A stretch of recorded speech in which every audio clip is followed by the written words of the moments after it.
Queridos alumnos, queridas alumnas, ¿cómo están? Dios les bendiga. Muy buena tarde. Bienvenidos sean a su última clase que vamos a tener de manera presencial, diríamos, quienes me acompañen de manera presencial.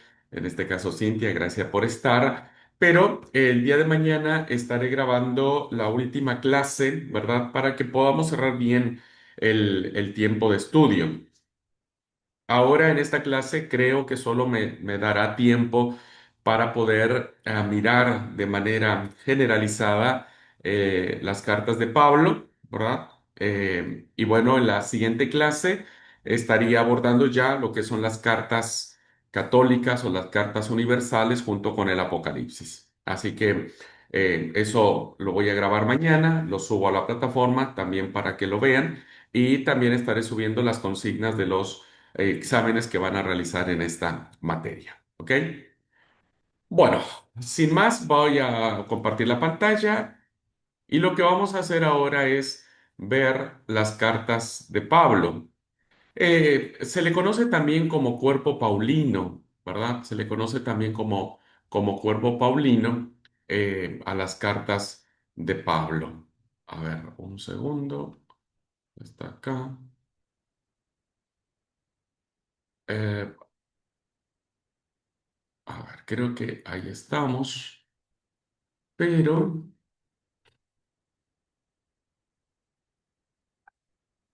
ok, ya está. Muy bien. Estamos entonces en las cartas de Pablo, que como dije también se le conoce como cuerpo paulino, porque tiene que ver con todos estos escritos que en esencia van a permear el pensamiento del Nuevo Testamento y que va a influir de alguna manera, ¿verdad? Va a influir en los autores del resto de las perdón, del resto de los libros o de los escritos.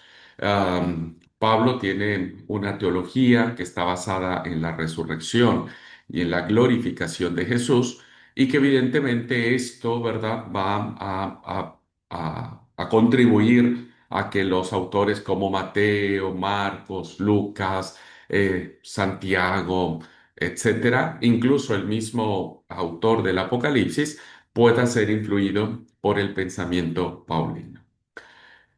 Bien, así que vamos a iniciar con la primera carta que se cree que es el primer escrito canónico que tiene que ver con Tesalónica, ¿verdad? Con la iglesia en Tesalónica y abordaremos la primera carta a los tesalonicenses. La imagen que está ahí es tomada de Google, creo que le falta definición, necesito usar inteligencia artificial para recrearla, pero son algunas ruinas de lo que antes fue la famosa ciudad de Tesalónica. Y vamos a conocer un poquitito de esta carta.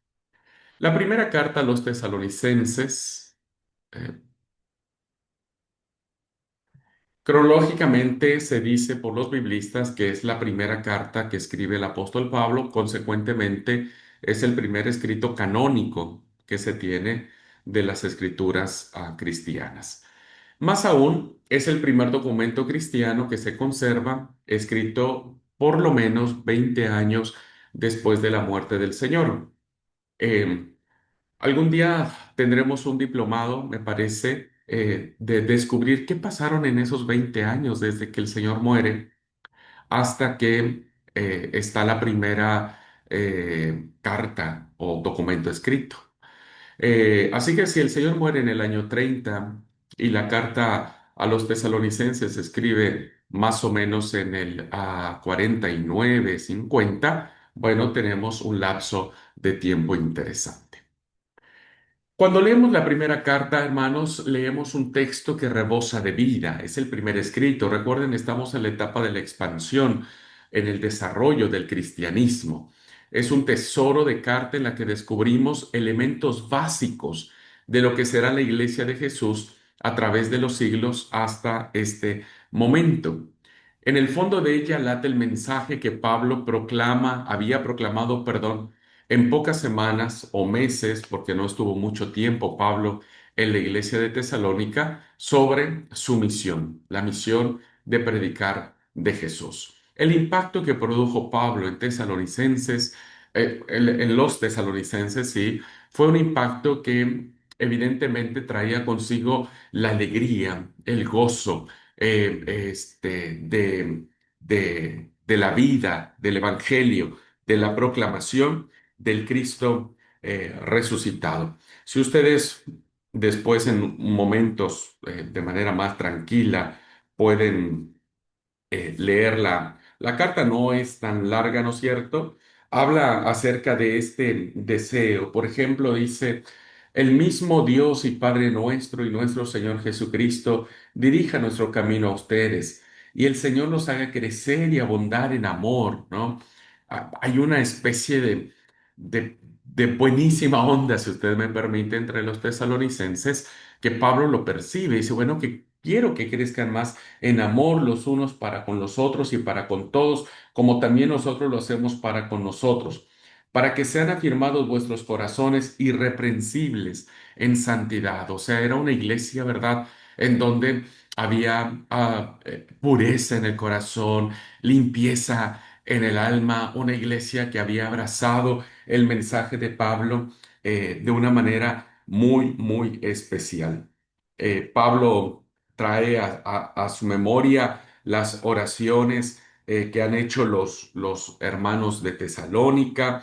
Y bueno, dice el versículo 3, capítulo 1, versículo 3 dice, acordándonos sin cesar delante del Dios y Padre nuestro en la obra de vuestra fe, del trabajo de vuestro amor y de vuestra constancia en la esperanza de nuestro Señor Jesucristo. Tres cositas importantísimas en un solo versículo. Fe, dice, de vuestra fe, de vuestro amor y de vuestra esperanza. Es una iglesia que cumple estos requisitos fundamentales, la fe, la esperanza y el amor. Así que estos tres elementos, Pablo los retomará de manera reiterada y son los elementos que hoy como iglesia necesitamos retomar. Una iglesia que abunde en la fe de Jesús, una iglesia que sobreabunde en el amor y una iglesia que no pierda la esperanza de Jesucristo nuestro Señor.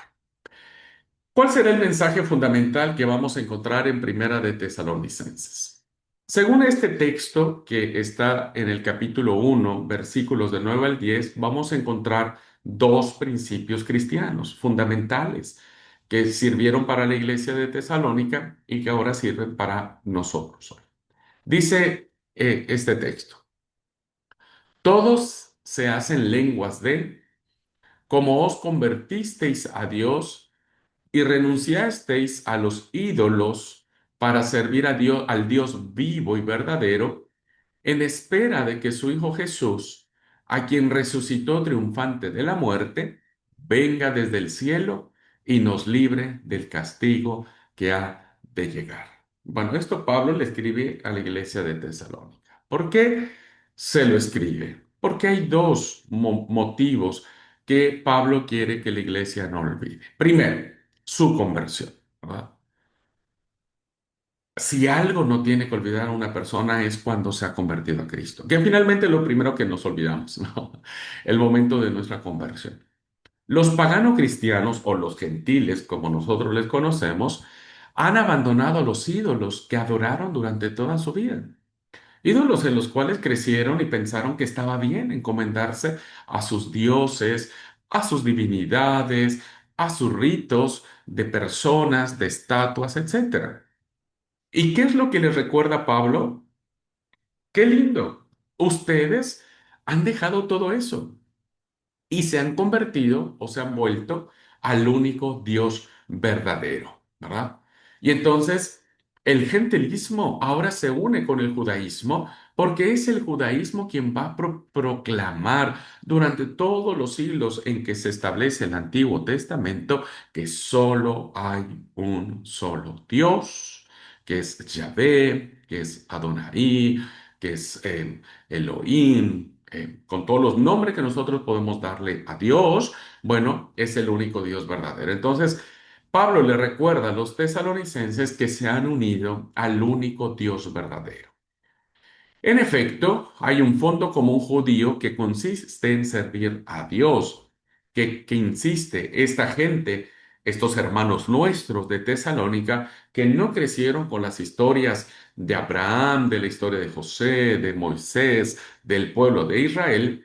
Bueno, ahora tienen que aprender que el Dios vivo manda que tanto a su pueblo Israel lo mandó a servir y de ser de bendición a las naciones, bueno, ahora también tienen que hacerlo ellos como paganos. Por lo tanto, los tesalonicenses que antes eran paganos, ahora se han transformado, se han convertido, abandonando a sus ídolos con todo lo que esto implica. Ustedes saben, ha habido muchos testimonios de hermanos, y perdónenme la comparación, que han dejado el catolicismo, que durante muchos años les enseñaron a encomendarse a las vírgenes, a los santos, a imágenes, etcétera, y que cuando se convierten al Señor y rompen todas estas tradiciones idolátricas, pues hay consecuencias muy fuertes, ¿verdad? Familiares, sociales, económicas. Hay muchas, muchas, muchas consecuencias. Y los tesalonicenses han estado dispuestos a pagar el costo que esto implica. Así que el mensaje es recordarles que no olviden de dónde han salido y que ahora pertenecen a la fe de Dios. Y el otro principio cristiano, y que bueno, nos hace recordar también a nosotros, nunca olvidarnos nuestra conversión al Señor. Y el otro principio fundamental tiene que ser con la esperanza de que el Hijo de Dios volvería, ¿verdad? La esperanza mesiánica.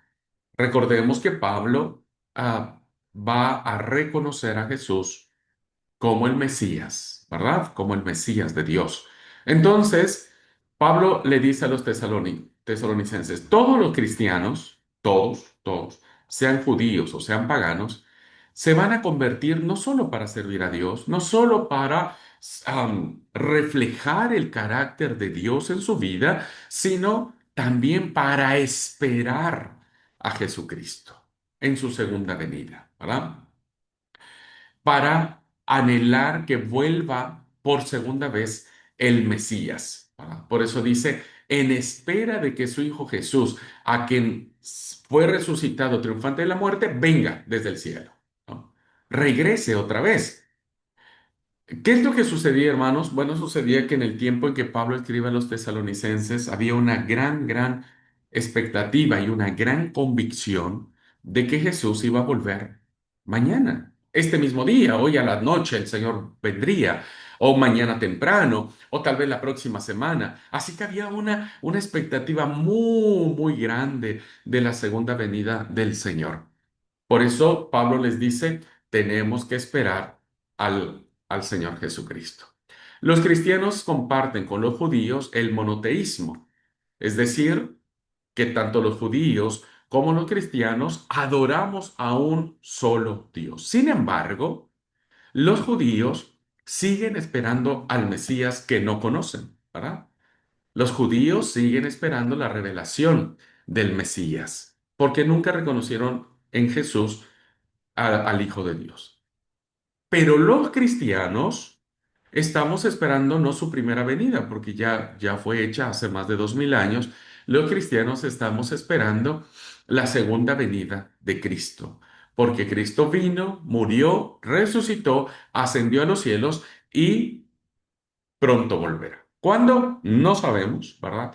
No sabemos, pero al igual que los tesalonicenses tenemos que unirnos a esa esperanza mesiánica. Así que este principio maravilloso que tiene la carta a los tesalonicenses es muy linda porque hay mucha preocupación en torno a la venida del Señor. Los hermanos de Tesalónica decían, Pablo, ¿qué va a pasar con los que se murieron? Imagínate, ayer murió papá, ¿no? Y lo fuimos a sepultar. ¿Y qué tal si el Señor Jesús viene el viernes, ¿verdad? Dentro de 2 días. Papá ya no está, papá está muerto. ¿Qué va a pasar? ¿No? Había una gran preocupación de los de Tesalónica por los que habían fallecido. No solo papá que murió hace 2 semanas, sino todos mis antepasados o toda la gente anterior. Y entonces Pablo dice, bueno, tranquilos, que los que murieron en Cristo, cuando escuchen la trompeta que se escuchará, los muertos en Cristo resucitarán. ¿No? Bueno, tiene que ver mucho con la esperanza de la llegada de Jesús. La siguiente carta que vamos a mirar son 2 cartas, ¿verdad? En realidad son varias cartas que están dentro de estas dos, pero No lo explico ahora, lo voy a explicar cuando veamos ya el cuervo paulino como tal. Hoy estoy dando solamente una pincelada de esto. Hay muchísimo más que decir de las cartas, pero recuerden, estamos en el modo introducción. Pero hasta ahora, donde tenemos nosotros en nuestras Biblias, tenemos dos cartas. Primera de Corintios y segunda carta a la iglesia de Corinto, ¿verdad? Bueno, esta es otra imagen también que nos puede dar muestra de algunos vestigios arqueológicos de lo que fue la iglesia de Corinto. Como nos lo plantea el capítulo 18 del libro de Hechos de los Apóstoles, del capítulo 1, del versículo 1 al 17, podemos ver que Pablo aproximadamente pudo haber estado en la iglesia de Corinto 2 años, ¿verdad? Formando la iglesia, consolidando la iglesia. Esta es una de las iglesias a las que Pablo estuvo mucho más tiempo que en otras congregaciones, ¿verdad? Estuvo mucho más tiempo, que son 2 años del año 50 al 52. Y según el texto, ¿verdad? Parece ser que por lo menos volvió 2 veces, como después de 2 años tuvo que salir, fue a otros lugares y después vino otra vez para consolidar la fe de los cristianos y parece ser que vino otra vez después. En el año 54 la llamada visita intermedia, ¿no? Que esa es una visita que aparece. Y luego en el 56 vuelve otra vez Pablo de viaje a Jerusalén con la intención de seguir viajando hasta Roma. Bueno, Pablo tuvo mucho arraigo con la iglesia de los Corintios, mucho arraigo. Bueno, 2 años se crean muchos vínculos, suceden muchas cosas en 2 años. Bueno. Y eso entonces nos hace entender lo que Pablo mantuvo con los corintios, una correspondencia intensa, apasionada, larga, son largas las cartas. Por eso decía que por lo menos, hay 3 o 4 cartas de Pablo, que algunas partes ya las perdimos, no sabemos dónde están esas cartas, pero dentro de estas cartas que ahora tenemos en la Biblia nuestra, hay indicios de que Pablo escribió cartas anteriores. Pero más allá de eso, no podemos olvidar el estilo que usa Pablo para esta iglesia. Son cartas, si ustedes las han leído, cartas que tienen mucho carácter, mucha confrontación. Son cartas donde solo alguien que tiene como que el peso y la autoridad de haberlos conocido los encara, ¿verdad? Por eso es intensa, apasionada las cartas, que, como dije, las tenemos en 2 cartas canónicas que están en nuestra Biblia, redactadas con toda probabilidad por un redactor a partir de cartas menores. Como dije, es como un conjunto de cartas, pero eso ya es algo que discutimos académicamente cuando vemos esta carta en particular. La primera carta a los Corintios que tenemos en la Biblia es algo más unitario, el mensaje es mucho más homogéneo y va a recoger materiales de cartas escritas en torno al año 54. Entonces, más o menos en el año 54 se escribe la primera carta. Y la segunda carta va a tener las improntas de las visitas que Pablo hace en el año 56. Y que es posible que alguien después como que las cogió todas, ¿no es cierto? Y les dio una forma como las tenemos en la actualidad.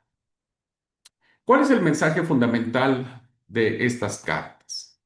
Primero, Pablo evidentemente, por el hecho de haber estado mucho tiempo, pues Pablo no solamente predica, se encarga de la organización de la iglesia y entonces va a establecer las estructuras comunitarias. Es decir, para mantener y promover la unidad de la iglesia, que es una iglesia muy conflictiva, es una iglesia muy difícil, es una iglesia, sí, como todas las iglesias, ¿no es cierto? Muy amorosa y demás, pero tenía problemas serios, muy serios.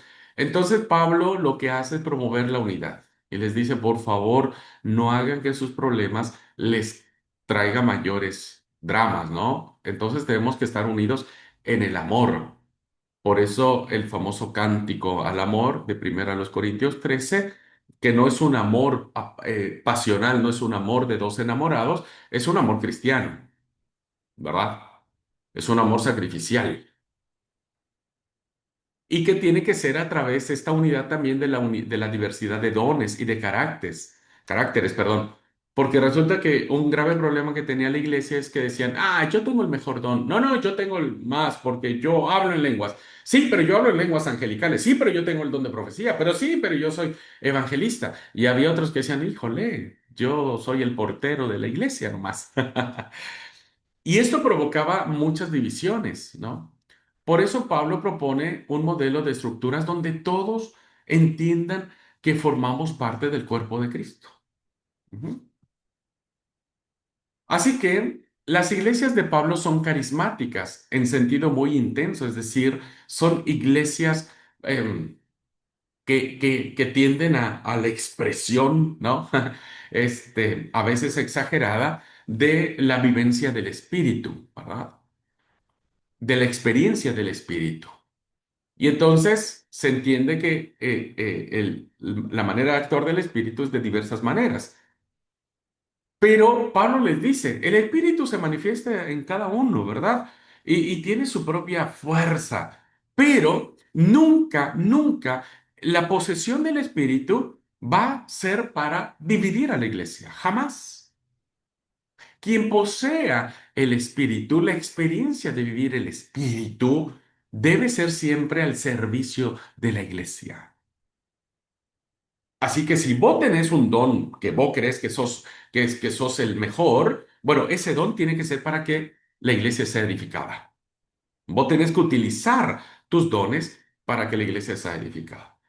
Sigue sucediendo en muchas iglesias hoy, además muchos hermanos que tienen sus propios dones, pero solamente son para su lucimiento, de manera egoísta, no lo comparten, se sienten, ¿no? Como de la élite, como que son los que saben más, no saludan, no abrazan, no nada. Y eso no tiene que suceder. Los dones que Dios nos ha dado, ¿verdad? Son para que la iglesia esté unida, para acercarnos a la iglesia, es lo que dice Pablo. Sin carismas no existe el cristianismo. Sin los dones espirituales no existe el cristianismo. Pero la pluralidad de los carismas y la búsqueda de aquellos que son más elitistas puede hacer que la comunidad se convierta en lugar de enfrentamiento mutuo, con el triunfo espiritual de unos sometiendo a otros. Entonces dice, si ustedes están solamente buscando los mejores dones para lucirse, lo que van a hacer es que no van a amar a su hermano, lo van a someter. Va a decir, che, para un poco, vos sos el portero de la iglesia, ¿no es cierto? Ah, mira, yo soy el ministro, yo soy el pastor. Eso no tiene que suceder, porque los dones del Espíritu Santo, todos, absolutamente todos, están para servir a la iglesia, ¿no? Pero desgraciadamente muchos desarrollamos liderazgos basados en esto, ¿no? Yo recuerdo que la primera iglesia que pastoreé fue una iglesia que estaba en el campo, una hermosa iglesia. Duré ahí 6 años con mucho cariño. Pero recuerdo que al siguiente sábado que yo fui presentado, llegué temprano con mi mamá y mi hermana. Llegamos, mi papá todavía vivía. Y, ¿cómo es? Eh, Todavía no llegaban los hermanos. Bueno, abrimos el templo y todo. Y vi que en la parte de afuera del templo estaba sucio, había basura, hojas eh, y demás. Bueno, no tuve ningún problema, tomé una escoba, ¿verdad? Y empecé a barrer. Y recuerdo mucho que cuando llegaron las hermanas en ese momento, se escandalizaron, ¿no? Pero, pastor, usted no puede barrer. Yo me espanté como diciendo, ay, ¿será que barro mal? ¿Será que piensan que no sé barrer? Y le digo, pero ¿por qué, hermana? No, creo que estoy barriendo bien, le digo. No, no, no, no. Usted es el pastor. Usted no tiene que barrer. Eso es trabajo de nosotras, las mujeres, no del pastor. Y yo le dije, ¿pero quién les dijo eso? Pues el anterior pastor, él nos decía que él no estaba para barrer, que él era el pastor, que él era el siervo de Dios. que esos trabajos de limpieza eran para las mujeres.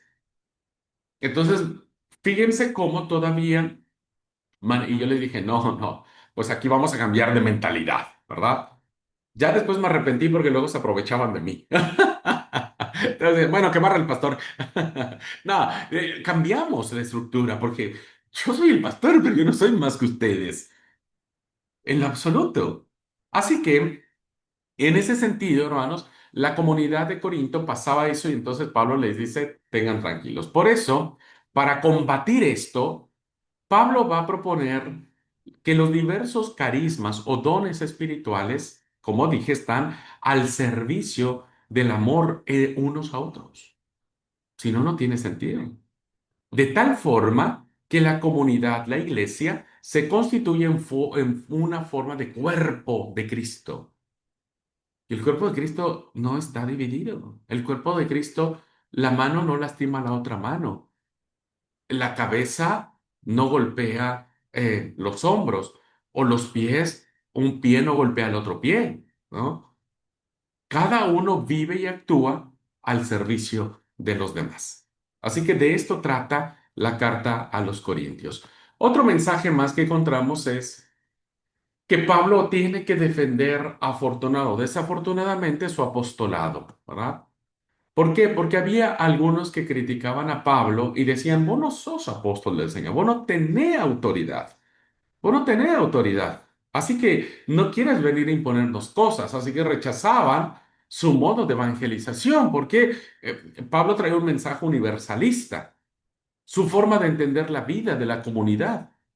Para Pablo no era que unos eran más importantes que otros, ¿no? Pablo mismo, siendo el gran apóstol que todos conocemos, se ponía a hacer sus tiendas, este, de acampar, diríamos, como trabajo para sostenerse.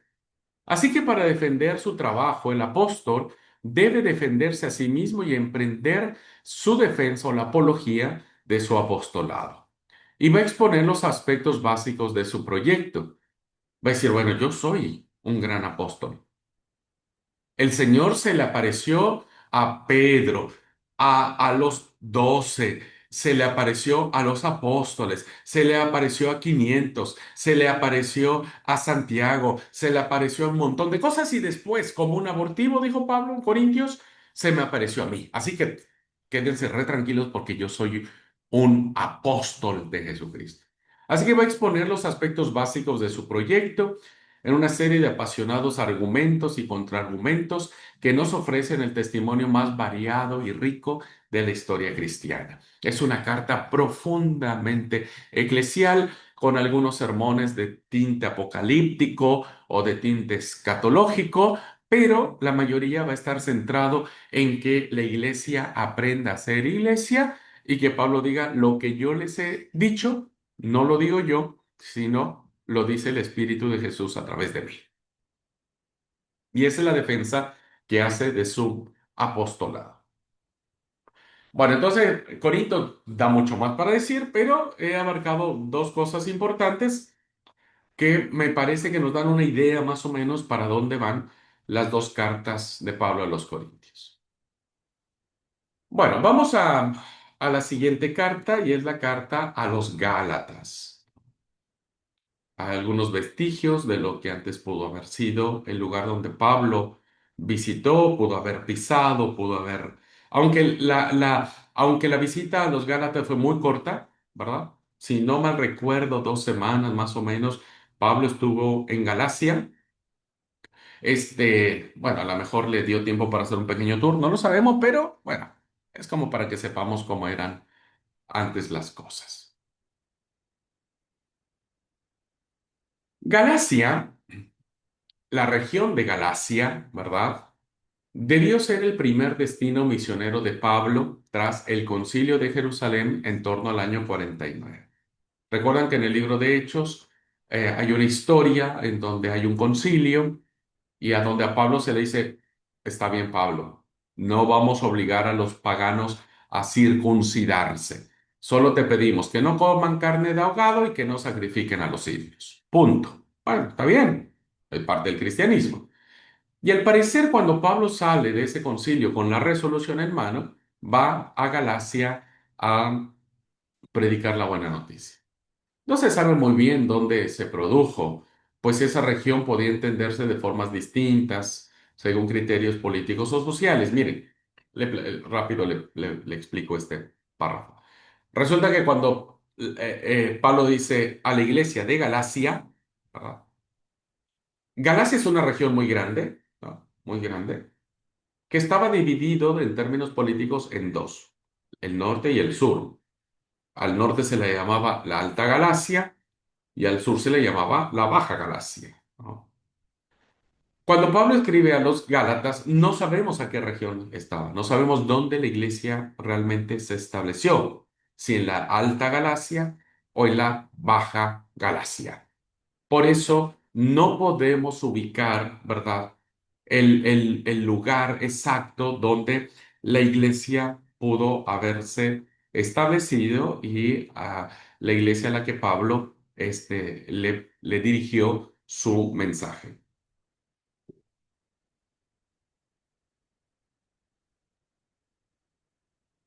La carta a los Gálatas, entonces, vamos a dejarlo así, pensando que fue en alguna región de esa parte. Fue escrita en torno al año 56 y como dijimos, supone la primera misión de Pablo, su primer viaje misionero, que se produce entre el 49 y 50. Y tal vez una segunda vez que haya ido Pablo, ¿verdad? En el año 52. ¿Qué es lo que pasó en Galacia y cuál es el problema que encontramos? Pues resulta que Pablo va a Galacia y lleva consigo la resolución del concilio de Jerusalén que le autorizó a que su predicación no incluyera la circuncisión, ¿verdad? Ni la observación de las fiestas judías. Entonces resulta que cuando Pablo se va de Galacia, al poco tiempo viene un grupo misionero ligado a Santiago, al hermano carnal de Jesús. Recuerde que Santiago es el líder principal de la iglesia en Jerusalén, ¿va? La iglesia cristiana, hablo, en Jerusalén. Y entonces vienen y dicen, ¿saben qué? Aquí Pablo les vino a anunciar que no tenían que circuncidarse, pero tienen que hacerlo. Ustedes saben que tienen que hacerlo. Sí, por supuesto. Ustedes tienen que, para recibir la salvación, no solamente creer en Jesús, sino circuncidarse. Entonces, ellos les empezaron a predicar. Pablo, recuerde, vino y les dijo, no, tranqui, ustedes nomás acepten a Jesús y punto. Entonces, vienen estos hermanos de Jerusalén y queriendo ayudar a Pablo, completarla a Pablo, empiezan una misión judaizante. ¿Qué quiere decir? Que le decían a los Gálatas que solo la circuncisión los haría primero ser judíos, el pueblo de Dios, y después los haría plenamente cristianos. Este fue un problema. Cuando Pablo se... Ay, resulta que muchos creyeron eso. Y dijeron, bueno, está bien, pues, ¿de dónde vienen ustedes? Pues de Jerusalén. ¿Quién los manda? Santiago. ¿Quién es Santiago? Pues el hermano de Jesús. ¿Ah? Y bueno, llevaban las credenciales correctas. Entonces muchos empezaron a decir, ok, bueno, vamos a hacer, no nos queda de otra. Cuando Pablo se entera, ¿verdad? Se enoja, se enoja un montonal y les lanza una frase muy fuerte que, que les dice, la versión que usted tiene, si usted tal vez tenga Reina Valera, Pablo le dice, oh Gálatas insensatos, ¿quién los fascinó para aceptar una verdad distinta a la que yo les prediqué? Cuando nosotros leemos así, oh Gálatas insensatos, pues no nos choca, ¿verdad? Pero en esencia, hermanos, la palabra insensatos viene de una raíz, de una palabra griega que significa estúpido. A ella no chocó más. Entonces, si lo leemos en el sentido original griego, diría, oh Gálatas estúpidos, ¿quién les enseñó? ¿Quién les dijo que tenían que dejarse engañar tan fácilmente? Ahora, cuando Pablo utiliza esta palabra insensatos o estúpidos, no lo hace de manera peyorativa. Obvio que no está para insultarlos. Pablo no es una persona que insulta.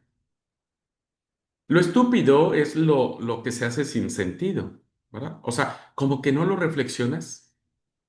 Por eso hoy cuando hace alguien una tontería, le dices que hizo una estupidez, ¿no? O te comportas como un estúpido, es decir, como algo que no sabemos qué quieres hacer o qué quieres decirnos. Bueno, en ese sentido va la expresión de Pablo. ¿Por qué no lo pensaron? ¿Verdad? ¿Por qué se dejaron guiar así nada más? Y se llevan esta profunda amonestación. ¿Cuál es el mensaje fundamental que encontramos? Primero, Gálatas, diríamos muchos biblistas, la llaman la carta magna del cristianismo. El problema de fondo no era de tipo especulativo o dogmático, es decir, de aquello que tenía alguna duda la iglesia sobre su fe. Lo que estaba aquí en juego en la iglesia de Galacia es que ¿qué tipo de sociedad cristiana, qué tipo de praxis cristiana debía construirse a partir de la figura de Jesús? O sea, ¿cómo construir nuestra vida en Cristo? ¿Cuáles son las bases fundamentales de esto? Y entonces Pablo decía, si se aceptaba el orden nacional judío, es decir, si nosotros volveríamos otra vez a pensar que para ser judío necesitamos circuncidarnos, pues tenemos que adoptar la mentalidad judía. ¿Y cuál es la mentalidad judía? Pues una sociedad patriarcal, ¿verdad? Una sociedad jerarquizada y excluyente. Fíjense, ¿por qué el judaísmo presenta un paradigma de exclusión? Porque la circuncisión, que era el pacto de la alianza del pueblo de Dios con Dios, era solo para los hombres. Las mujeres no se circuncidaban. Como que la mujer era excluida de este punto, ¿no? Y además, eh, el hombre era el pilar, o sea, los hombres eran los que mandaban, las mujeres no tenían mucho tema. Entonces, vamos a construir nuestra sociedad excluyendo, rechazando, haciendo clases sociales, distinguiendo, y no, Pablo dice, no, no, me rehúso a pensar que el cristianismo tiene que ser excluyente. Así que Pablo va a defender una sociedad igualitaria, donde todos puedan ser uno en Cristo Jesús, en la comunidad de gracia y por la fe en Cristo. Este era un mensaje revolucionario, ¿eh? Porque si bien es cierto, las mujeres griegas tenían un estatus mayor que las mujeres judías, pues no dejaba de ser que los hombres griegos también tenían su propia condición. ¿Por qué? Porque tanto los hombres griegos como las mujeres griegas eran superiores a sus esclavos. Ujú. Entonces también había una desigualdad social en eso. Y Pablo dice, no podemos permitir que esto suceda. Por eso cuando él escribe la carta a los Gálatas, capítulo 3 versículo 28 dice, ya no hay judío ni griego, no hay esclavo ni libre, no hay varón ni mujer, porque todos ustedes son uno en Cristo Jesús. Entonces tenemos que quitar estas estructuras, hermanos, que nos hacen mucho daño en nuestras comunidades de fe. Nuestras iglesias están también siendo objeto de estas estructuras machistas y patriarcalistas. Nos hace falta predicar sobre Gálatas, ¿verdad? Me parece a mí. Ujú. Nos hace falta recuperar el sentido igualitario de la fe y de la práctica cristiana, donde el Espíritu de Jesús no dice, ah, vos sos hombre, te doy más mi espíritu porque sos hombre, porque te define una genitalidad. Ah, ¿vos sos mujer? No, no, a vos no te va a dar tanto, ¿viste? Porque no sos tan capaz. Entonces mi espíritu va a ser menos. Hermano, eso no deberíamos pensarlo, pero desgraciadamente en la práctica siempre lo hacemos. Así es que debemos volver a esta comunidad igualitaria, donde todos somos uno, hombres, mujeres, siervos, libres, judío, gentil. Bueno. Tal vez es la máxima aportación de Pablo, este pensamiento que voy a compartirles. El descubrimiento de la unidad del género humano en Cristo, la unidad de hombre y mujer, ¿verdad? Esta unidad que ha hecho mucho, esta desunidad o malentendimiento, ¿no? Vivimos durante muchos siglos un patriarcalismo no solo social, sino religioso. Durante muchos siglos la Iglesia Católica fue gobernada solo por hombres y las mujeres eran relegadas a los monasterios como monjas para hacer las labores de mujeres, ¿va? Ese pensamiento ha permeado a nuestra iglesia, desafortunadamente. Entonces vemos a la mujer, decimos, la mujer solamente tiene que ir a la cocina y tiene que cuidar a los niños en la escuelita los sábados. Entonces, a nivel religioso hubo mucha manipulación de las escrituras y que quedó muy tatuado en la mentalidad de muchas personas. Por eso nos cuesta trabajo ver a una mujer al frente dirigiendo, predicando, ¿verdad? Nos cuesta mucho trabajo porque nuestras estructuras no son bíblicas, son socioculturales e impuestas por el catolicismo. Pero también hubo un fenómeno social, ¿no? Durante mucho tiempo los jefes de casa, los hombres, los esposos, pues ejercieron este dominio con la mujer.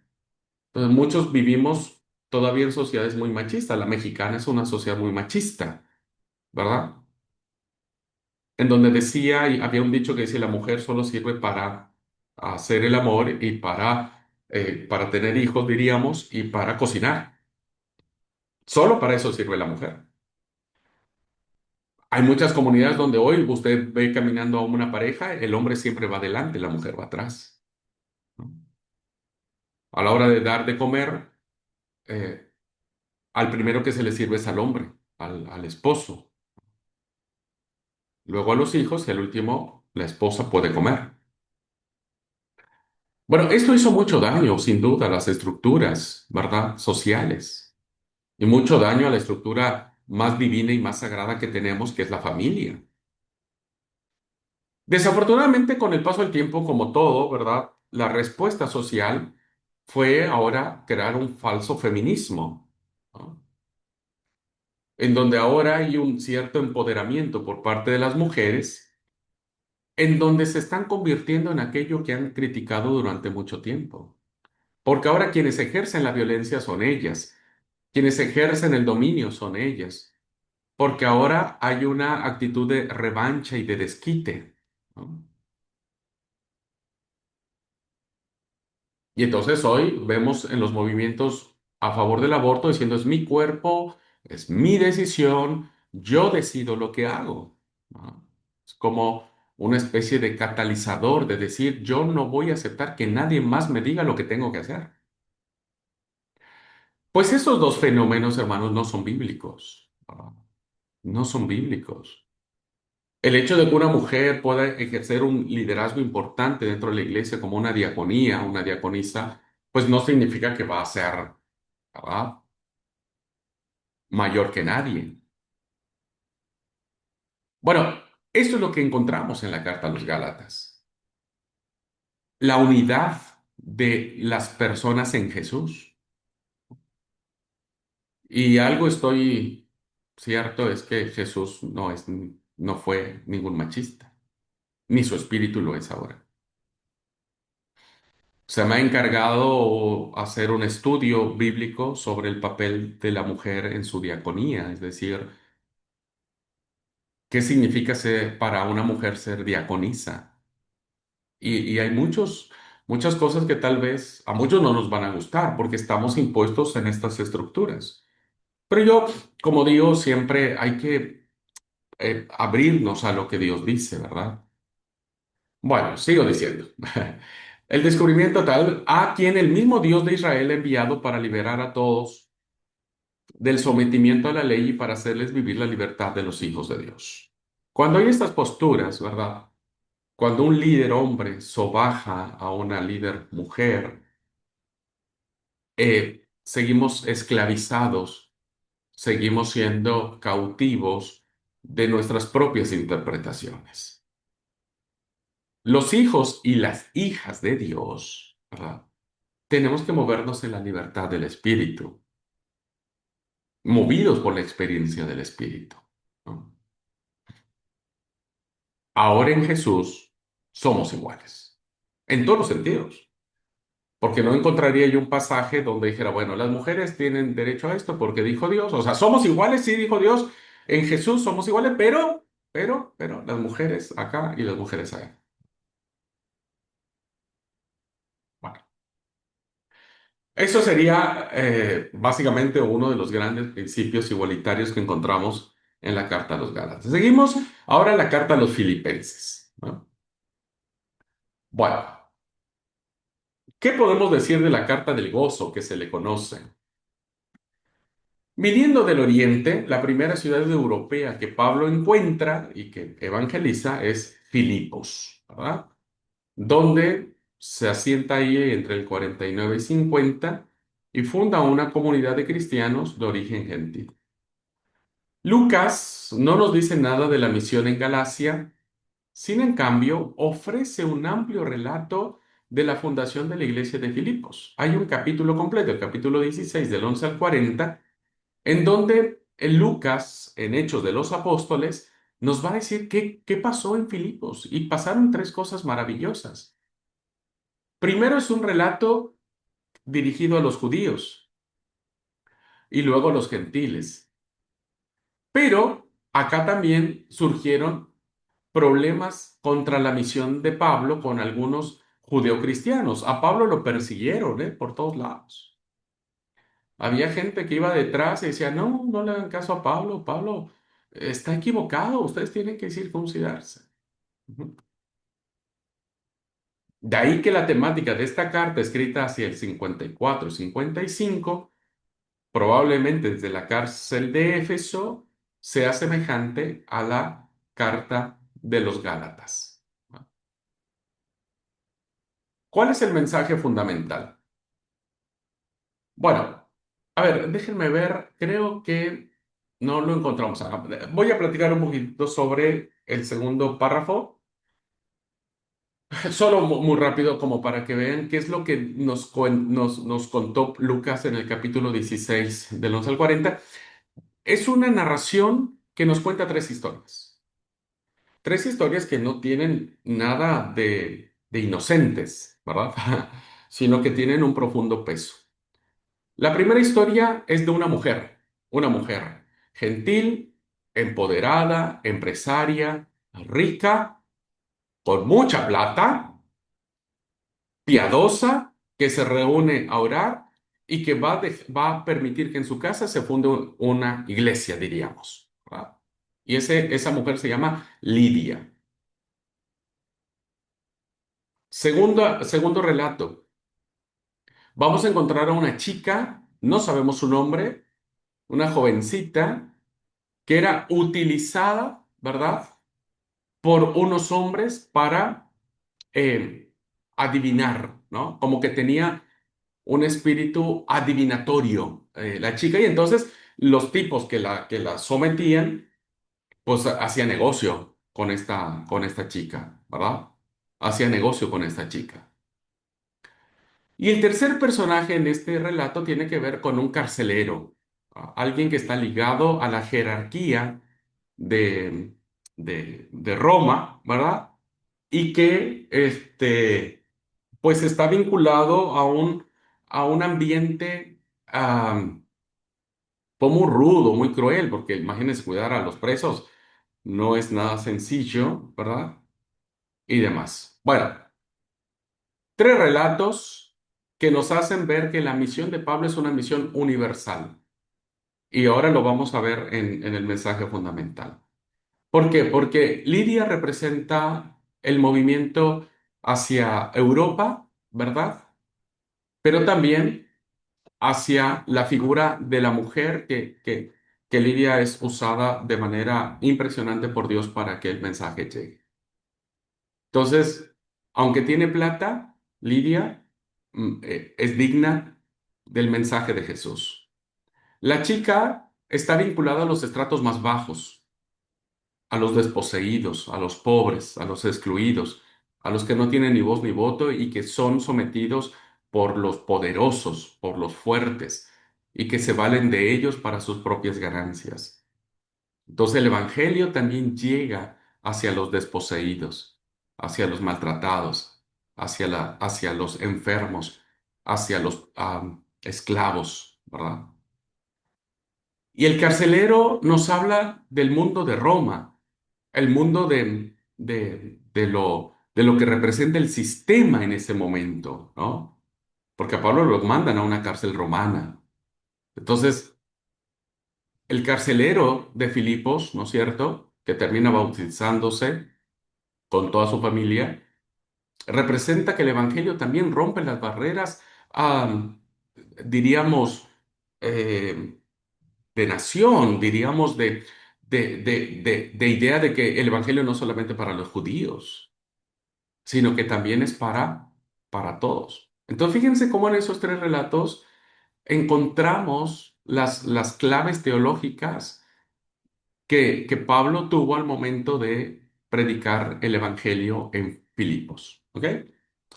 Bueno, Pablo toma un himno que, como dije, el himno cristológico es un himno que no lo compone Pablo, lo recibe de las comunidades para fomentar su vida en comunidad.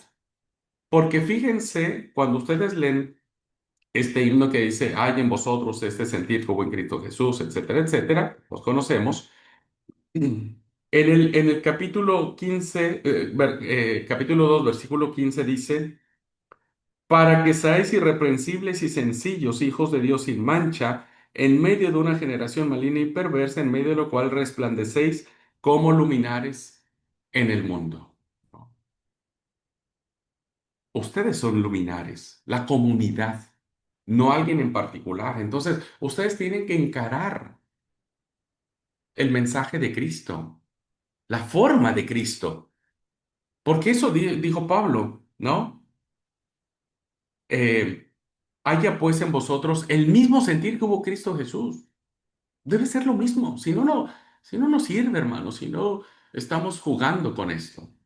Por eso Pablo no entiende el amor interhumano, el servicio mutuo como medio para honrar a Cristo, solo para honrarlo, sino que cita a Cristo como razón y prueba para fundar el amor humano. O sea, Cristo es la causa, ¿verdad? No la consecuencia. Cristo siempre será la causa, nunca la consecuencia. O sea, no podemos hacer buenas obras nosotros para entonces agradar a Cristo. Eso sería que Cristo fuera la consecuencia. La consecuencia de nuestros actos sería alcanzar a Cristo. No, Cristo es la causa y las consecuencias son nuestros actos, nuestro servicio, nuestro amor a los demás, nuestra entrega, ¿no? Se despojó a sí mismo, tomando forma de siervo, no quiso igualarse a Dios, sino que vino y tomó forma humana, ¿no? Dejó todo y se entregó a la muerte y muerte de cruz. Es decir, Cristo es la razón por la cual nosotros podemos llegar a la cruz, no la consecuencia. No decimos, bueno, primero voy a morir y después hago que Cristo viva en mí o resplandezca en mí. Cristo no se ha hecho esclavo de Dios. Fíjense, es lo que nos dice Pablo en Filipenses. Al contrario, siendo como Dios, es decir, Jesús no es un ser inferior, ¿verdad? No es un ser creado por Dios, sino es Dios. Y precisamente porque fue Dios, se ha hecho siervo, esclavo de los hombres. Fue la consecuencia, Él es la causa, ¿verdad? Y la consecuencia es que Él no tuvo problema para hacerse esclavo de nosotros, en servicio de amor hasta la muerte y muerte de cruz. La religión predicada por Cristo no consiste en descubrir que el ser humano debe someterse a Dios, sino que el mismo Dios a través de Jesús se ha sometido a los hombres para que ellos se amen y vivan en comunión. Esto es lo interesante de Filipenses. Nosotros no nos sometemos a Dios. Dios mismo se sometió a nosotros a través de Jesús porque nos ama. Ese es el ejemplo, hermanos. ¿Verdad? Ese es el punto de partida. Quien no lo hace no ha entendido nada del cristianismo. Ojalá ustedes sean propulsores. Ojalá ustedes sean ejemplo en sus congregaciones de esto. Ahí vamos a empezar a cambiar las cosas, ¿verdad? Y ojalá usted no sea un curso más, una materia más que tienen que aprobar, que sea algo que lo tomen para sí mismos. Por lo tanto, Pablo dice en Filipenses, no hemos nacido para servir a Dios y así ganar la vida eterna como premio. Yo me quiero portar bien, entonces así le agrado a Dios. No, sino que para ser como Dios, que algún día seremos transformados y gozaremos de la estructura eterna, diríamos, pues Dios se ha hecho como nosotros. Dios vino, tomó forma de siervo, dice el himno cristológico. Tomó forma de siervo. De manera que somos capaces de poder amarnos como Dios se ha sometido y ha muerto por nosotros en Cristo Jesús.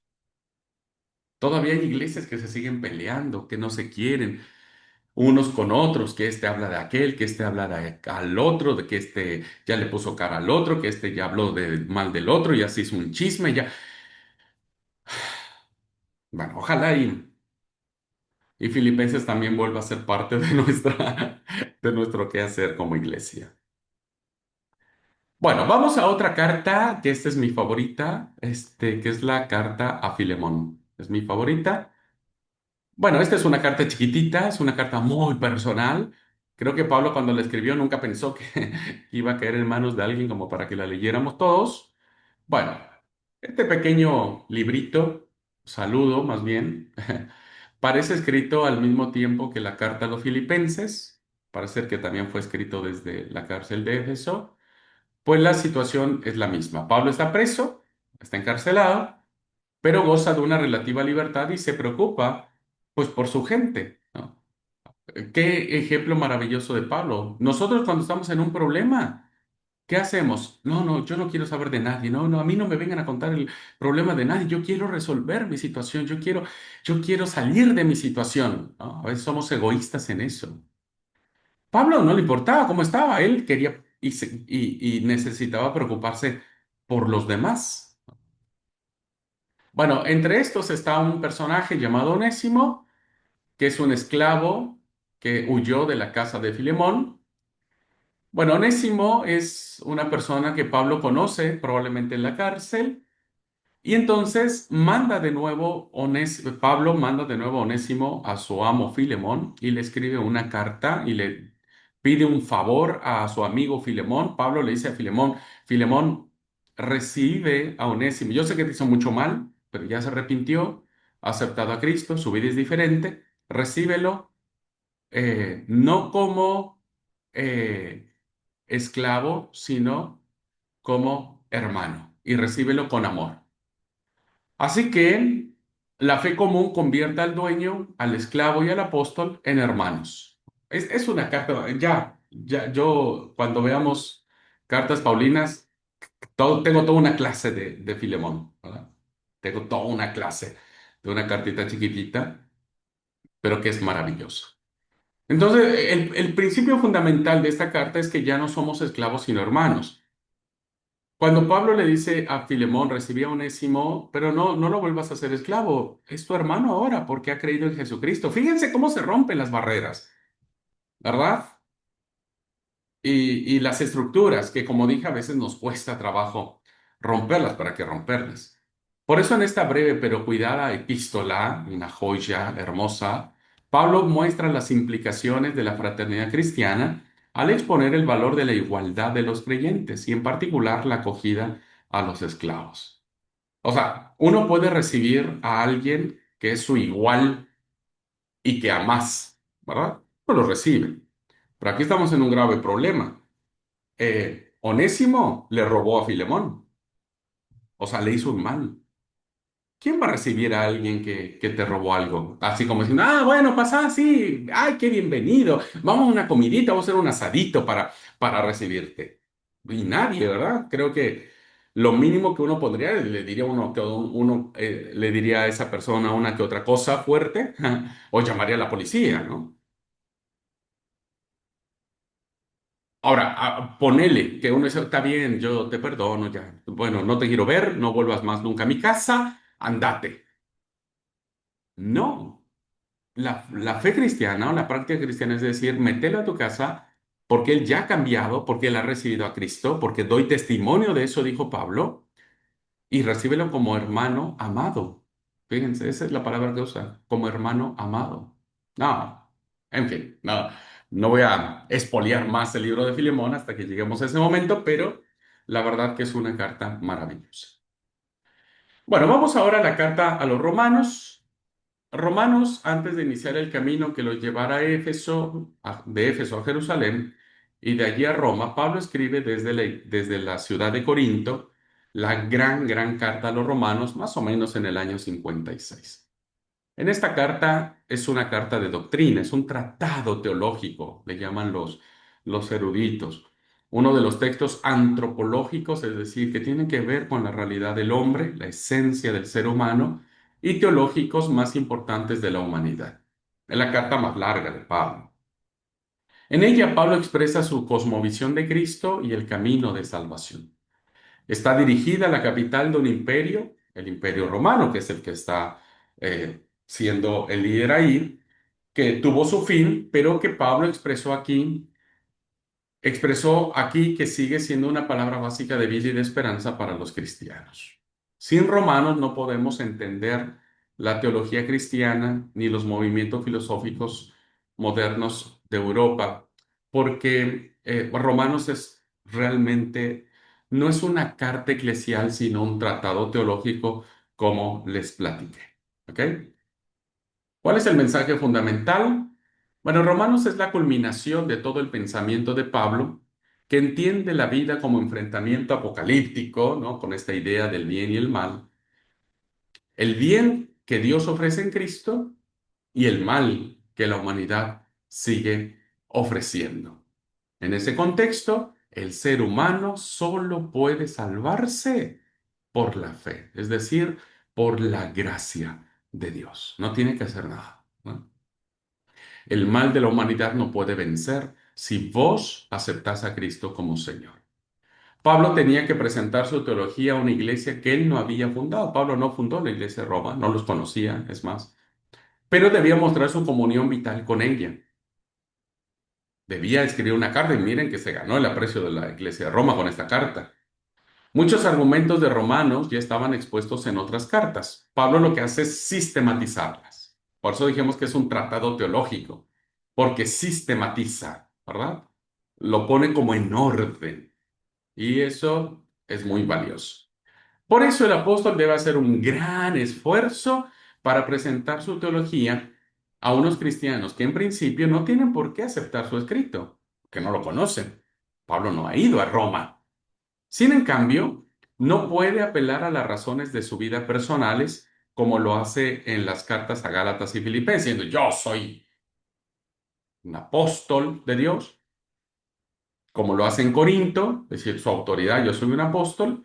Lo único que tiene Pablo para convencer a la iglesia de Roma es su experiencia en Cristo, cómo él vivió la experiencia de Jesús y el mensaje teológico que él ha transmitido.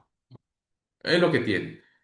Pablo a los romanos es una carta que es la carta ya con mucha madurez teológica, ¿verdad? A diferencia de Primera a los Corintios, ustedes comparen Primera a los Corintios con Romanos, hay un cambio profundo en su teología, en su pensamiento y en su aceptación.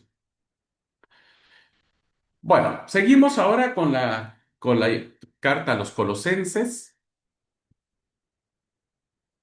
Después de Romanos, muchos piensan que ya no existen más cartas auténticas de Pablo, ¿no? Eso creo que platicamos en un momento, las famosas cartas protopaulinas y las cartas deuteropaulinas. Bueno, también expliqué que pudo haber sido escritas por Pablo, pudieron haber sido escritas por la escuela de los discípulos de Pablo, pero en cualquier lugar, la figura y la obra de Pablo siguió muy presente en la iglesia.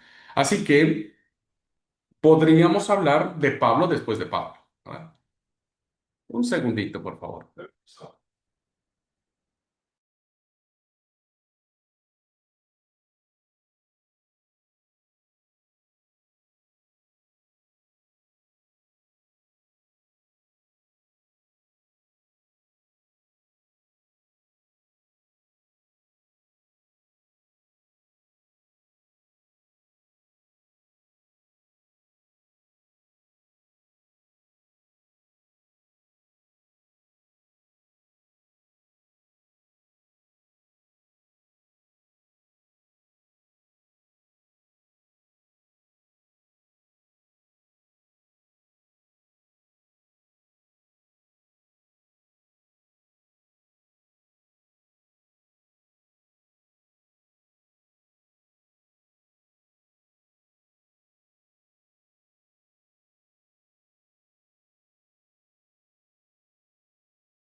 Bueno, perdón, hermanos, perdón la interrupción. Voy a reanudar la grabación. Bueno, tengo que... Ahí está. Muy bien, entonces dijimos que puede existir ese pensamiento, el pensamiento de Pablo después de Pablo, ¿no?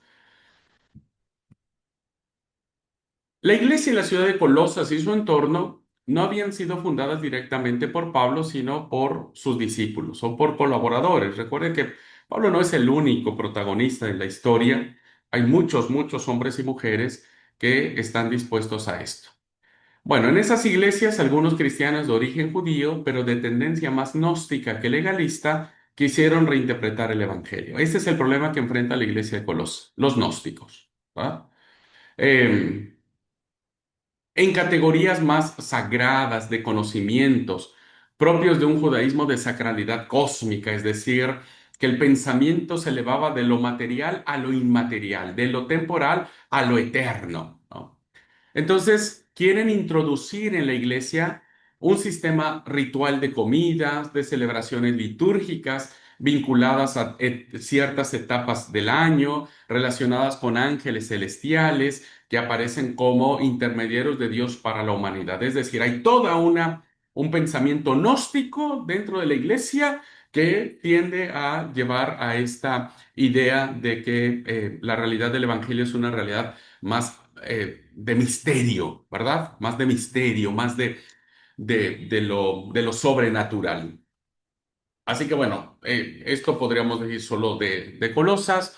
Eh, Como dije, hay mucho más, pero lo dejamos así de Colosas. Ahora, la carta a los Efesios, ¿verdad? Que es otra carta también que muchos lo consideran como deuteropaulina. El pensamiento de la carta a los Efesios sabe que la iglesia de Cristo está fundada en el cimiento de los apóstoles y de los profetas. Esto es muy interesante porque el profetismo fue algo sustancial en cuanto a que eran portavoces de Dios. Y los apóstoles se convirtieron en portavoces del mensaje de Jesús. Pero Dios ha nombrado a un garante y a un portador, es decir, menciona a Pablo porque se le ha revelado a Pablo la novedad cristiana. Es decir, esta carta va a resaltar la importancia de la unión escatológica entre los judíos y los gentiles, formados todos en un mismo cuerpo de Cristo. Es la carta a los Efesios, hermanos, en donde nosotros encontramos esta figura muy rica, ¿verdad? Muy rica de comparar a la iglesia con un cuerpo, ¿verdad? Con un cuerpo. Y entonces, gracias a esta carta, nosotros llamamos a la iglesia el cuerpo de Cristo. De esta forma atribuye a Pablo una función semejante a Mateo 16 que había concedido a Pedro. Recuerden que en Mateo Jesús le dice, tú eres Pedro y sobre esta roca edificaré mi iglesia. Bueno, ahora Pablo dice que la iglesia no está edificada en la fe de Pedro, en la fe de Pedro, sino en la fe de los apóstoles, de todos, incluido Pedro, pero también de los profetas y de él mismo, ¿no? Todos somos un cuerpo. No es que alguien sea, la cabeza no es más importante que las manos, ni las manos son más importantes que los pies. Todos somos un cuerpo. La iglesia no es un cuerpo entre otros, o sea, no es cualquier cuerpo, sino es la expresión y signo de la vinculación de todos los hombres y mujeres en Cristo. Vean cómo esta teología igualitaria de Pablo permeó entre sus seguidores, ¿verdad? La vinculación es un cuerpo especial, superando las divisiones que había entre judíos y gentiles. Lógicamente, el representante de Dios en el mundo no será un pontífice o emperador sagrado, un papa, ni un pastor, ni un apóstol, ni nada, sino la iglesia como cuerpo, ¿verdad? Conforme al testimonio y misión universal de Pablo, un cuerpo en donde todos tenemos cabida, donde todos somos importantes. Y eso es lo que nos plantea la carta de los Efesios. La carta a segunda de Tesalonicenses, ¿verdad? Será una carta que hablará de una realidad un tanto apocalíptica. Primera de Tesalonicenses, les dije que ellos pensaban, ellos creían que Jesús ya iba a venir de manera inminente, hoy, mañana y demás. Entonces, ellos se preocupaban sobre este tema de los muertos. ¿Qué pasa con los que han muerto y no estarán en el mundo para recibir a Jesús cuando venga? Pues están muertos, ¿no? ¿Qué va a pasar? Bueno, esa fue la gran preocupación de la iglesia de Tesalónica. Cuando pasa el tiempo, la iglesia dice, che, para un poco. Nosotros espere y espere y espere y Jesús no viene. Entonces se creó otro problema en la iglesia de Tesalónica, que fue la tardanza de Jesús. Es decir, ¿qué está pasando? ¿Verdad? Dijimos que Jesús iba a venir mañana y ya ha pasado un mes, 2 meses, un año, 2 años, 3 años, 5 años, 10 años, 20 años y Jesús no viene. ¿Nos engañaron o qué? Ese fue un gran problema. Por eso, el pensamiento de Segunda de Tesalonicenses le va a decir a la iglesia, miren, eh, Jesús no ha venido, efectivamente, pero ahora nosotros no tenemos que esperar su venida, sino tenemos que estar preparados para su venida. Porque antes no nos preocupaba estar preparados para su venida, nos preocupaba que ya viniera, ¿verdad? Bueno, ahora en la segunda Tesalonicenses, Pablo le dice a su gente, le dice a la iglesia, ahora Jesús va a venir, quédense tranquilos. Pero ahora tenemos que preocuparnos por estar preparados, ¿verdad? Entonces, no tienen que turbarse ante algunos anuncios engañosos de la venida inminente de Jesús, trazando así un orden sucesivo de los acontecimientos de la parucía o de la revelación de Jesús, que ha marcado por siglos la esperanza y la imaginación de los fieles cristianos. Es decir, muchos piensan que la venida de Jesús tiene que venir como una serie de eventos sucesivos, esto, aquello, lo otro. Segunda Tesalonicenses nos va a hablar de figuras como el detenedor, ¿verdad? Figuras apocalípticas, diríamos, del inicuo, de los ángeles, de la venida de Cristo, del resplandor de su venida, de algunos elementos que a la iglesia en ese momento les estaba preocupando, como diciendo, ya nos han dicho que ya vino tal persona y que el anticristo y que esto y que el otro, y Pablo le dice, no, queden tranquilos, no. Sabemos que en el final de los tiempos habrá sucesos, ¿verdad? Pero que nadie sabe cuándo Cristo iba a venir. El mensaje fundamental es la apostasía, que es la aparición del anticristo, ¿verdad? Aquí aparece la figura del anticristo. Bueno, después tenemos otra figura que es el detenedor. Solo voy a mencionar los títulos, hermanos, porque bueno, para no detenernos en la explicación, esto cuando veamos la carta lo platicamos con mayor detenimiento. Primero vemos el anticristo, es decir, hay posiciones que dicen que aparece el anticristo y ya Cristo aparece. No, han habido un montón de anticristos y Cristo no ha venido. El detenedor es una fuerza del mal que es operada por el anticristo, pero no sabemos qué es ni quién es. No, no sabemos. Solamente vemos que está impidiendo que la muerte triunfe ahora. Entonces, es una especie de elemento apocalíptico. La lucha final, es decir, hay una lucha y se manifiesta el inicuo, es otra figura apocalíptica. Pero finalmente, lo que más importa en la carta a los tesalonicenses es el motivo de esperanza, ¿no? Segunda de Tesalonicenses ofrece una visión apocalíptica de Dios y recuerda que vivimos en un tiempo de gracia. En realidad, llevadas hasta el fin, las contradicciones del mundo deberían haberlo destruido y eso quizás sería preferible para los creyentes. Es decir, con todo lo que está pasando en el mundo, no hay nada mejor que se destruya. Así termina el sufrimiento. Dejarían de ser amenazados por la ira. Vendría el mismo Cristo a liberarlos del gran miedo. O sea, lo mejor es que el Señor venga y que nos libre de todo esto mal que está sucediendo. Pero la esperanza de Cristo extiende unos tiempos de gracia entre su Pascua y su parucía. Es decir, Pablo dice, estamos viviendo en el tiempo de la gracia, para que nos podamos mantener firmes en medio de los problemas que la vida nos ofrece. Es un mensaje de esperanza.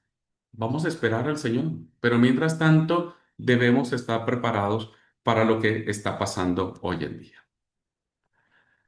Bueno, finalmente, hermano, las cartas pastorales que están resumidas en la carta a Timoteo, primera, segunda Timoteo, y la carta a Tito, que se le conocen como las cartas pastorales, pues están así porque literariamente están dirigidas a pastores, en este caso Timoteo y Tito, y que tienen la intención de enseñarles a dirigir sus iglesias. Ya en su discurso a los líderes de la iglesia de Éfeso, un discurso muy emotivo, con mucho llanto, mucha tristeza, porque saben que no van a volver a ver a Pablo, este supone que esa comunidad se hallaba dirigida por presbíteros obispos a los que concibe como pastores, líderes que de manera natural o llamados por el Espíritu Santo tomaron la posta de encarar el trabajo en la iglesia. Bien, rápidamente, Primera de Timoteo se va a oponer a los falsos maestros que se levantan entre la iglesia. Quiere que la iglesia se organice de un modo patriarcal, dirigido, aquí empiezan estos cambios estructurales influidos por la cultura, y que siga un orden jerárquico. Los mayores son los obispos, lo nombra en manera masculina, no en manera femenina. Ofrece instrucción sobre las familias, las viudas en la iglesia, asumiendo la buena división social romana, porque hay una fuerte influencia en la iglesia de Éfeso. Los varones dirigen el espacio público y el orden social, las mujeres presiden el ámbito privado de su casa o su familia. Y hay como una segregación cultural de esto, ¿no? Hay como que ya un acentuamiento de la igualdad que venía predicando Pablo. Los ministros han de ser buenos padres de familia, varones casados con experiencia de haber dirigido bien su casa y sus hijos. Tiene que ver ya más con una iglesia organizada. Segunda de Timoteo. La segunda carta insiste en la necesidad de asumir y promover la misión de Pablo, quien se presenta como mártir, es decir, como testigo privilegiado de Jesús, porque segunda de Timoteo termina con lo que se le ha considerado como las últimas palabras de Pablo, ¿verdad? El tiempo de mi partida está cercano, he peleado la buena batalla, he corrido la carrera, he guardado la fe, etcétera, etcétera, ¿no? Entonces lo presenta como mártir. Más que pastoral, más que una carta pastoral, esta segunda presenta un testamento donde Pablo se pone como ejemplo, canoniza su obra y dice, lo que yo les he dicho es porque Dios me lo dio, ¿no? Palabra fiel y digna de ser recibida por todos. Pablo va a defender que lo que él ha dicho no se la dio ningún hombre y que tienen que ser muy cuidadosos con estas tendencias gnósticas que están afectando a la iglesia. Y finalmente Tito, ¿verdad? La carta a Tito vuelve a los temas de Primera de Timoteo, que son muy parecidos en cuanto a su temática, porque tiene que ver con la organización de la iglesia, mantenimiento de la sana doctrina, la oposición a los falsos maestros o doctores y la tarea de los ministros eclesiales. Son temas propiamente eclesiales de lo que debe pasar en la iglesia, de lo que debe suceder en la iglesia, de lo que tiene que pensarse en la iglesia, ¿no? Bueno, es así, queridos alumnos, como llegamos al final de este recorrido, ¿no? De, de prisa, digo yo de prisa, pero que ustedes cuando vean nuevamente la grabación o revisen el material, bueno, van a tener ya como que una luz para ir introduciéndose al pensamiento de Pablo en estas 13 cartas que tenemos y que son la mayoría del Nuevo Testamento. ¿Ok? Bueno, no sé si Dani o Cintia tengan alguna duda, pregunta o comentario. No, no, ninguna. Gracias. Yo como les dije, traten de no pensar que tienen que aprenderse todo. No se sientan abrumados por eso. No se sientan abrumados. Pero sí, cuando ustedes vayan avanzando en su seminario, vayan leyendo la palabra, vayan teniendo una reflexión, una predicación o demás, y tomen un libro o un texto, bueno, más o menos saben hacia dónde quiso dirigirse el autor, ¿verdad? Entonces, eso ayuda un montón. Bueno, hermanos, Dios los bendiga. Muchas gracias. Gracias por su tiempo. Espero que esto que hemos aprendido en Introducción al Nuevo Testamento, pues como dije, no nos desanime, sino todo lo contrario, nos motive para seguir queriendo, aprendiendo más, querer aprender cada día más del Señor y bueno, eso va a ser buenísimo para cada uno de nosotros. Que Dios bendiga sus vidas. Eh, Como les dije, voy a grabar la última clase que tiene que ver las cartas católicas y el Apocalipsis y con eso cerraríamos las unidades temáticas. Y en la plataforma estén pendientes para que vean las consignas de los exámenes para aprobar esta materia. ¿Ok? Bueno, pues muchas gracias, Dios los bendiga. Gracias, Cintia, por el aguante, Dani también, muchas gracias. Deseo que Dios los bendiga y nos saludamos pronto, Dios mediante. Chao, hermanos. Chao, chao.